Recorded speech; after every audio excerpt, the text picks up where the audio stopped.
इसी क्रम को आगे बढ़ाते हुए हमारे बीच गणेश कुमार उपस्थित हैं।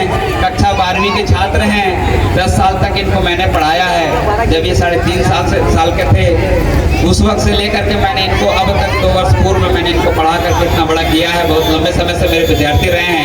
तो मैंने कुछ इनको स्पीचेस दिए थे। तो मैं चाहता हूं कि संविधान निर्माता डॉक्टर B.R. अम्बेडकर जी का जन्मदिन है, तो उस जन्मदिन के उपलक्ष्य में आप कुछ अधिकार या जो भी कुछ आप हमारे बीच रखना चाहते हैं बहुत बखूबी से और शालीनता से रखने का कार्य करेंगे। हमारे लोगों को संबोधित करेंगे। हमारे बीच हमारा छोटा बच्चा गणेश कुमार। बहुत बहुत धन्यवाद। ताली बजाकर सम्मान करें। धन्यवाद। जय भीम साथियों। मैं तथागत गौतम बुद्ध की धरती से गणेश आप सभी के सामने आज बाबा साहेब डॉक्टर भीमराव अंबेडकर जी के जन्म दिवस पर आप सभी को हार्दिक शुभकामनाएं देता हूं और आप सभी का आभार व्यक्त करता हूं, हार्दिक स्वागत अभिनंदन करता हूं एवं बहुजन समाज में जन्मे हुए सभी संत महापुरुषों को नमन करते हुए सम्मानित मंच को मेरा क्रांतिकारी जय भीम। साथियों, आज मैं आप सभी को भारतीय कानून में हुए एक बहुत ही महत्वपूर्ण परिवर्तन के बारे में बताने जा रहा हूं। आईपीसी और बीएनएस के बीच धाराओं का जो मुख्य परिवर्तन हुआ है उसके बारे में मैं आपको बताऊंगा। तो मैं चाहूंगा कि आप सभी मेरी बात को ध्यान से सुने और सुने ही नहीं बल्कि जो धाराएं मैं आपको बताऊंगा उसके ऊपर अमल भी करें। तो साथियों, आईपीसी इंडियन पेनल कोड जो भारतीय दंड संहिता है जिसे 1860 में ब्रिटिश शासन के द्वारा लागू किया गया था। इसका मुख्य उद्देश्य था कि अगर कोई व्यक्ति कोई भी अपराध करता है तो उसे कौन सी सजा दी जाएगी इसके बारे में उल्लेख किया गया था।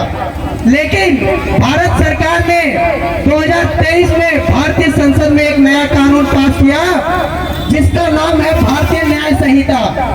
इसका मुख्य काम यह था कि भारतीय कानून को भारतीय संस्कृति और भारतीय कानून में हुए जो नए अपराध हैं उनको इसमें जोड़ना था। तो मैं आप सभी को कुछ धाराओं के बारे में बताऊंगा, तो ध्यान से सुनिए। आईपीसी की धारा 300 जो हत्या से संबंधित थी, अब इसे बीएनएस की धारा 103 कर दिया गया है। मतलब कि अगर आप किसी की हत्या कर देते हैं तो अब आपके ऊपर बीएनएस की धारा 103 के तहत मुकदमा दर्ज होगा। इसी के साथ आईपीसी की धारा 307 जो हत्या के प्रयास से संबंधित थी, अब बीएनएस की धारा 109 कर दी गई है।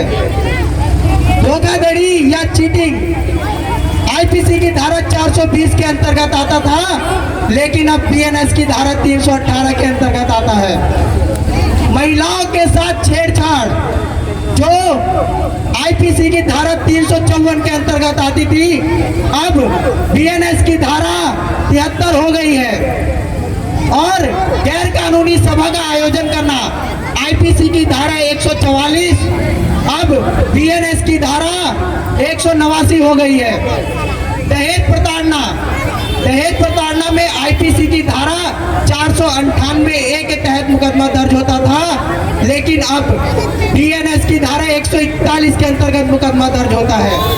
और पुलिस हिरासत में अगर किसी व्यक्ति की मौत हो जाती है या फिर उसके साथ यातना होती है तो वो बीएनएस की धारा 73 के तहत मुकदमा दर्ज करा सकता है। साथियों, अब भारत में जो भी धाराएं होंगी वो बीएनएस के तहत लागू होंगी। और मैं चाहूंगा कि आप लोगों ने मेरी जो बातें सुनी हैं उस पे जब आपके साथ शोषण होगा तो आप अपने अधिकारों के लिए लड़ेंगे। जय भीम, जय भारत, जय संविधान।